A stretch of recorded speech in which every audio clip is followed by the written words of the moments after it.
ঢাকা উত্তর city corporation এলাকায় বাড়িওয়ালা ও ভাড়াটিয়াদের অধিকার নিশ্চিত এবং বাড়ি ভাড়া বিষয়ক জটিলতা নিরসনে দ্রুত একটি নির্দেশিকা তৈরি করা হবে বলে জানিয়েছেন ডিএনসিসির প্রশাসক মোহাম্মদ এজাজ। বৃহস্পতিবার গুলশান ডিএনসিসি নগর ভবনে বাড়িওয়ালা ও ভাড়াটিয়াদের অধিকার এবং বাড়ি ভাড়া বিষয়ে অংশীজনদের নিয়ে আয়োজিত এক বৈঠকে তিনি এ মন্তব্য করেন।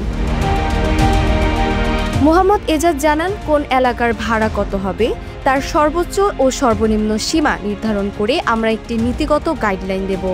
স্থানীয় জমির বর্তমান দাম সহ সমস্ত বিষয় বিবেচনা করে একটি ভাড়ার তালিকা দেয়া হবে। তিনি আরও বলেন, তার প্রচলিত বাড়ি ভাড়া আইনের আলোকেই কাজ করাবেন। এই আইনটি সম্পর্কে অনেকের মধ্যেই জানার ঘাটতি রয়েছে। নতুন বছর থেকে সবার সহযোগিতায় কার্যক্রমটি শুরু করার জন্য ডিসেম্বরের মধ্যে গাইডলাইনটি তৈরি করা হবে এবং ওয়ার্ড ভিত্তিক ভাড়াটিয়া বাড়ির মালিকদের সমিতি থাকতে হবে।